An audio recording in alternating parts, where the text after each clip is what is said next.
Hey everybody, welcome back. So, a bit of change of scenery today. I'm usually in my spaceship studio, but I said to myself, it's a lovely day. I'll just do a car video. I literally just 10 minutes ago decided, you know what, I'm just going to sit in my car and talk casually. Because for one thing, I want to be more real with you people. What do you mean, you people?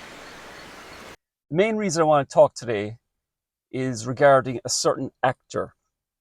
Well, not so much regarding a certain actor, but the actor who brought up this subject, which is, and this is a video I've been meaning to do for a while, respect the art, not the artist.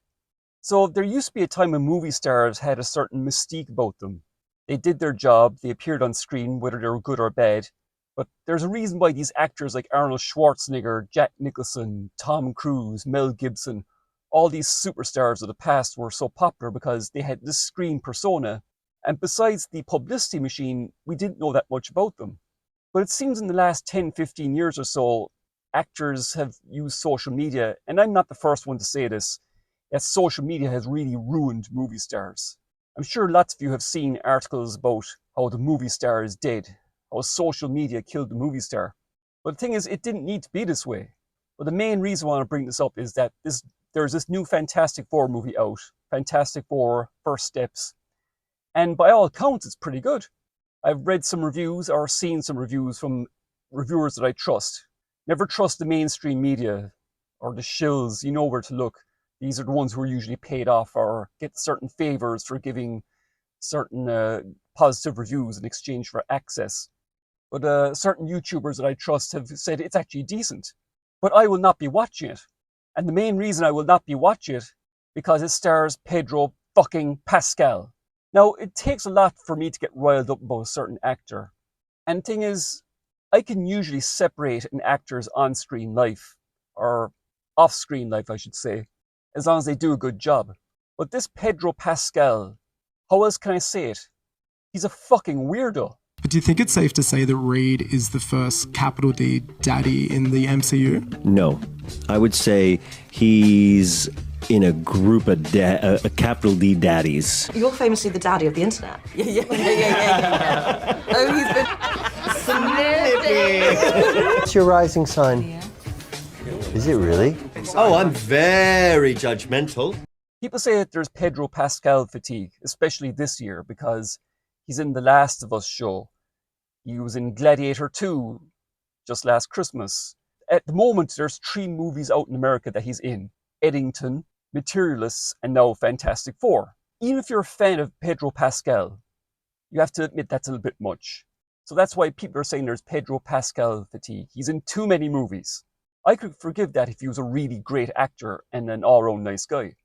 But he's a fucking weirdo. Seriously. There's loads of clips of him online inappropriately touching women. There's this clip that I showed in one of my trailer reactions of him touching Vanessa Kirby, and fair play to her, she kind of disarmed him by kind of taking his hand and putting it down by her side, He comes across as very feminine. But the fact that Hollywood are trying to prop this guy up as the face of Hollywood now. Watch any interview with him promoting this movie. It's just weird. He's inappropriately touching people, and he's talking nonsense out of his mouth. And there's this video of him celebrating the wrap of the season 2 of Last of Us, where he's dancing. It's become legendary now at this stage, the Pedro dance, they call it. But putting all that aside, he's just terrible casting as Mr. Fantastic. Mr. Fantastic of the Fantastic Four, he's not just the leader of the team. He's supposed to be the most intelligent person in the Marvel Universe. And they cast this fucking idiot to be Mr. Fantastic. And the gas thing is, he was not the first choice. He was like the 3rd or 4th or 5th choice. Because they went after actors like, well, of course, John Krasinski played him in the Doctor Strange movie there a few years back. And he was great. I mean, they wasted him in just a cameo to kill him off.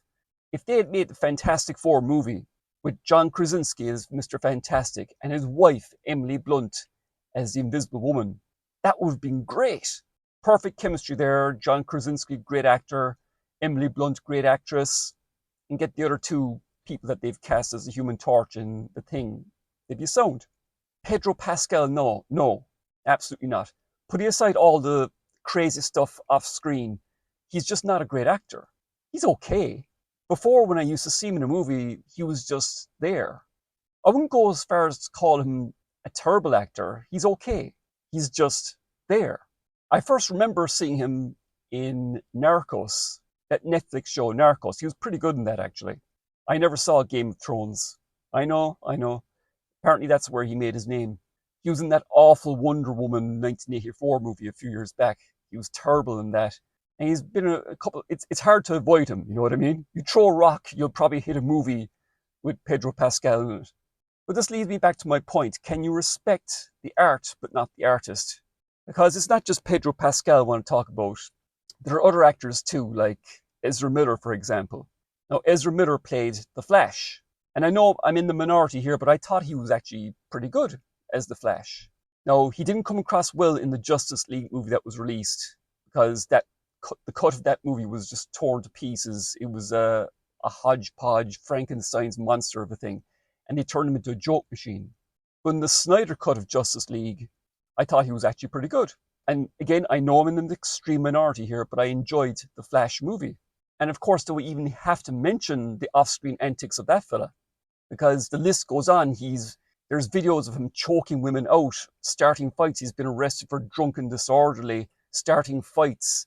There was something about him hoarding weapons and kidnapping children, all unproven, by the way, but there were accusations. Like, you cannot deny that this actor, Ezra Miller, was a controversial actor. And so by the time the movie came out, it flopped, probably because parents, and I truly do believe this, part of the reason why that movie failed was because of Ezra Miller. Because let's face it, if you're a parent, would you really want your kids to see a movie, a superhero movie, with a crazy person like Ezra Miller playing the Flash? I won't say that he's a bad actor, but the crazy stuff is, I think he's just mentally unbalanced. I think he's mentally ill, in my opinion. I claim my Fourth Amendment rights to not be unlawful. Hey, you just touched my penis. Please don't do that. So I could disassociate his off-screen persona when I was watching the movie, which is probably to the movie's credit, because when I'm watching a movie, in most cases, I see the character. So to use The Flash as an example, when I was watching the Flash movie or Snyder's Justice League, I'm watching Barry Allen, the Flash, not Ezra Miller, the actor.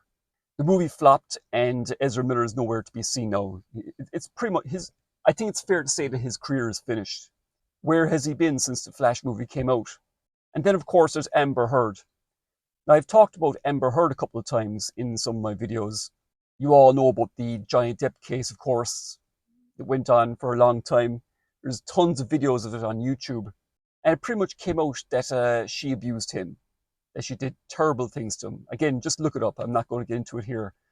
But it turns out that she's a horrible person. And again, her career is pretty much finished too, because who else would hire her after what happened? But again, when I'm watching the Aquaman movies, I don't see Amber Heard. I see Mera, the super heroine. And of course, it helps that she's incredibly hot too. I mean, she is gorgeous, like, putting aside the fact that she's a bit demented.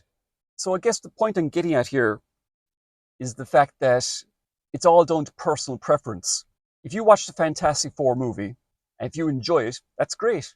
But I will not be watching the Fantastic Four movie because, for two reasons. One, I think Pedro Pascal is terrible casting as Mr. Fantastic. And the second reason is he's a fucking idiot. If I watch any movie or TV show with him in it, I just can't get it out of my head. Take The Last of Us TV show, for example. I love The Last of Us video game. Was it 10 years ago that game came out? I played the hell out of that game. It's one of the best video games ever made. I played the original version, the remastered version, the remastered version. It's a masterpiece. And the TV show, for all accounts, I've never watched a single second of the TV show because of the terrible casting. Pedro Pascal was terrible casting as Joel. Look at the video game of The Last of Us and then look at Pedro Pascal. They're nothing alike. And don't even get me started on Bella Ramsey as Ellie. She looks nothing like the character. It'd be very easy for me to go on about her looks, but like, it's more than that. The simple fact is she looks nothing like the character. But I digress. Jared Leto is another example. He gets a lot of stick from fans for his terrible portrayal of the Joker. And if he's in any movie, there's a lot of controversy with him. There are certain accusations what he's done on film sets, like, I'm not going to get into them here. He comes across as a bit of a weirdo, but still, I actually think he's a good actor. I mean, there's this Tron movie coming out, and despite the controversy over him, so I've seen some interviews where he really wants to make the best movie possible, and I respect that. He respects the source material, but I know there are some people who will not watch it because of Jared Leto, and I understand that. Simu Liu is another one. Simu Liu is the actor who plays Shang-Chi, and he said some terrible things. I mean, I cannot watch any movie with him. I refuse to watch any movie with him because he said some terrible things about comic book fans. I mean, he's in the privilege of playing a superhero, and he had the audacity to say something along the lines of, oh, for the first time ever, kids will get to see an Asian superhero, or kids will get to see an Asian role model. Has the guy ever heard of Bruce Lee, Jackie Chan, Donnie Yen? Fuck off. And there's been cases where he refuses to sign certain comics at comic conventions because he thinks, oh, that particular run of that Shang-Chi comic was racist. Yeah, I will never watch the Shang-Chi movie now, but yeah, I mean, I could understand to a certain degree if he was a great actor or if he'd achieved much, but like, besides the Shang-Chi movie, what else has he done? Like, so no, I will not watch anything with him. I can lump him in so with Pedro Pascal. Of course, do we need to get started about Rachel Zegler? But in that case, I think it's hilarious because she's so obviously a wicked human being. Everybody hates her and she just keeps going. I mean, her Snow White movie flopped and she just shows no sign of humbleness or any sign of regret for what she did. It's Hollywood, baby. To make a point about this whole thing, I think a lot of actors today could do with social media training or basic training about how to deal with press. Because take Tom Cruise, for example. Now, I'm a big Tom Cruise fan. But no matter how big a Tom Cruise fan you are, at one point, about 20 years ago in the mid-noughties, he really got on people's nerves. He even got on my nerves.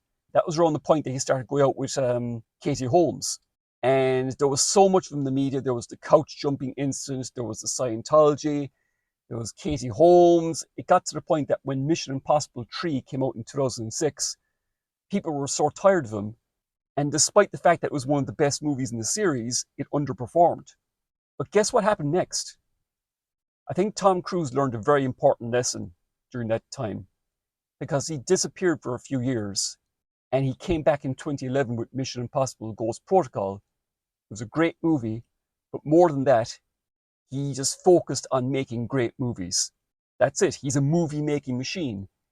And when he does publicity, he comes across as very gracious, very enthusiastic with fans. He loves meeting fans. He loves interacting with them. And the movies got better and better. No more of the Scientology. I'm sure it goes on behind the scenes. And who cares about his private life? It got to the point where you know that if you go see a Tom Cruise movie, you know you're going to get your money's worth. And it came to a head with Top Gun Maverick. That movie came out, it made all the money, made billions. And what did he do? A week after the movie came out, he put a video in front of showings of Top Gun Maverick thanking the fans. So despite the fact that the last Mission Impossible movie, Final Reckoning, wasn't great, it could have been better, it was too long, overblown, but I still forgive him to a certain extent because you know that he's trying and he appreciates his audience. But a lot of these actors don't appreciate their audience. They're so focused on their politics. Yeah, I haven't even gotten started about the politics.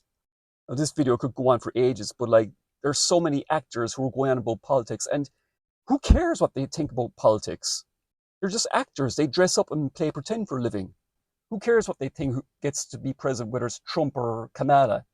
They should follow the example of Tom Cruise and Denzel Washington, because whenever they're asked about politics, they just shut the interview down and say, no, there's this great clip out there when Tom Cruise was promoting Mission Impossible Final Reckoning, and someone asked him about Trump and the tariffs. And he just dodged, he didn't dodge the question, he just shut it down straight away.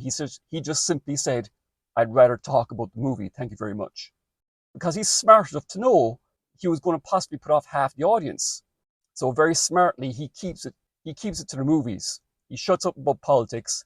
All these actors need to shut up about politics, and especially Pedro Pascal needs to shut the fuck up about politics. He's just an actor, not a very good one, and there are all these clips of him, and he's so affected by TDS. He's just unbearable. And I don't care what side of the political divide that you happen to sit on. Everyone's welcome on this channel. I don't care whether you like Trump or hate Trump. This channel is about enjoying movies and science fiction. But to wrap up this video, I guess the point I'm trying to make, it all depends on the individual, I guess. In my case, I cannot stand Pedro Pascal. I will not watch any movie or TV show with him in it, for the simple fact that he's a moron, and he's a weirdo. I can tolerate him in The Mandalorian because it's just his voice. And this is the face that Marvel have chosen to be the lead of the Avengers next year. That's their plan. Not a great plan. Anyway, let me know what you all think. Let me know if you like these more casual videos. Drop a like in the video. Consider subscribing if you haven't done so already. And I'll see you all in the next one. Bye for now.